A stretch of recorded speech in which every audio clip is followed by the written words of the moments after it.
Good morning students. SKB number 1 Chandnagar में आपका सभी का फिर से स्वागत है। चलते हैं अपनी हिंदी की कक्षा में। तो हमारा पाठ चल रहा है अकबरी लोटा। तो हमने पढ़ा था कि लास्ट क्लास में क्या हुआ कि लोटा लाला झाऊलाल के हाथ से गिर गया। तो लेकिन गिरा तो कहाँ गिरा और उसके बाद उसका क्या परिणाम हुआ, तो चलिए जानते हैं आज की कक्षा में। बेटा आज है 24 तारीख और आपका कार्य पत्रक है 26। तो आगे पढ़ते हैं। हुआ क्या? लाला को काटो तो बदन में खून नहीं, ऐसी चलती हुई गली से ऊंचे तिमंजले से भरे हुए लोटो का गिरना हंसी खेल नहीं। यह लोटा न जाने किस अनाधिकारी के झोपड़े पर काशीवास का संदेश लेकर पहुंचेगा। कुछ हुआ भी तो ऐसा ही। गली में जोर का हल्ला उठा। लाला झाऊलाल जब तक दौड़कर नीचे उतरे तब तक एक भारी भीड़ उनके आंगन में घुस आई।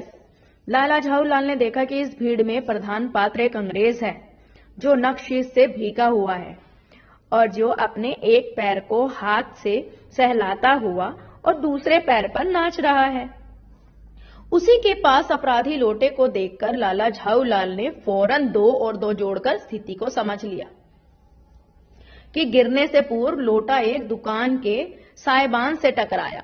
वहां टकराकर उस दुकान से खड़े उस अंग्रेज को उसने अपना सांगोपान स्नान कराया और फिर उसी के बूट पर आ गिरा। उस अंग्रेज को जब मालूम हुआ कि लाला झाऊलाल ही उस लोटे के मालिक हैं, तब उसने केवल एक काम किया, अपने मुंह को खोलकर खुला छोड़ दिया। लाला झाऊलाल को आज यह मालूम हुआ कि अंग्रेजी भाषा में गालियों का ऐसा प्रकांड कोश है। इसी समय पंडित बिलवासी मिश्र भीड़ को चीरते हुए आंगन में आते दिखाई पड़े। उन्होंने आते ही पहला काम यह किया कि अंग्रेज को छोड़कर और जितने आदमी आंगन में घुस आए सबको बाहर निकाल दिया। फिर आंगन में कुर्सी रखकर उसने साहब से कहा, आपके पैर में शायद चोट आ गई है, अब आप आराम से कुर्सी पर बैठ जाइए। तो देखा आपने क्या हुआ, लोटा सीधा दुकान पर गिरा और वहां से अंग्रेज के सर पर और उसे नहलाकर उनके पैर पर जा गिरा। तो अब तो उसे चोट लग गई थी। तो देखते हैं आगे क्या होएगा। तो चले शब्दार्थ देखते हैं। हल्ला, शोर, नक्शीक से ऊपर से नीचे की तक। साइबान, वह छप्पर या कपड़ा आदि या का पर्दा जो धूप और वर्षा से बचाव के लिए या मकान या दुकान के आगे लगाया जाता है।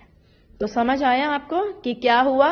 अब भीड़ तो बिलवासी जी ने वापस भेज दी और अंग्रेज को बैठा लिया। तो चलते हैं इससे आधारित प्रश्नों की तरफ। पानी का लोटा नीचे गिरने पर लाला झाऊलाल की क्या स्थिति हुई, कल्पना करके लिखिए। तो ये आपने कल्पना करके लिखना। अगर पानी का लोटा जब नीचे गिरा होगा तो हम कैसे एकदम से करते हैं ना, जब हमारे हाथ से चीज छूट जाती है कि पता नहीं कहाँ गिरा होगा, किससे पास गया होगा, किसी को चोट तो नहीं लगी।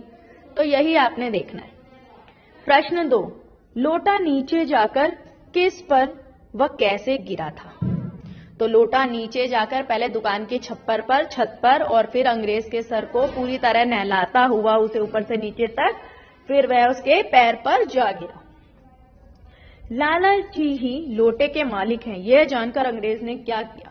लाला जी ही लोटे के मालिक है यह जानकर अंग्रेज ने अपना मुंह खोल के अंग्रेजी भाषा में लाला जी को बहुत कुछ सुनाया।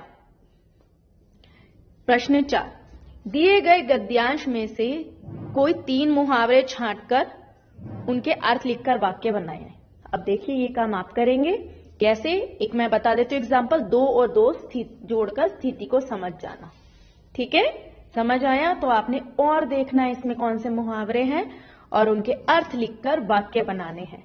जब भी आप कोई मुहावरा लेते हैं तो उसका अर्थ लिखते हैं और वाक्य बनेगा किस पर? मुहावरे पर। मुहावरे वाले शब्द वाक्य में आने चाहिए। प्रश्न 5, यदि आप अंग्रेज के स्थान पर होते और आप पर लोटा गिरा होता तो आप क्या करते? अब सच लिखना सबने कि वो करते क्या आप लोग। ठीक है बेटा? तो आज की कक्षा हमारी समाप्त होती है। फिर से हम उन्हीं चीजों का ध्यान रखेंगे क्योंकि कोरोना अभी गया नहीं है, तो हमें सुरक्षा बनाए रखनी है। ठीक है? तो नियमित रूप से हाथ धोते रहें, 2 गज की दूरी रखें, मास्क पहने और अनावश्यक कार्य के लिए बिना किसी बात के भीड़ वाली जगह पे ना जाए। ठीक है? Thank you.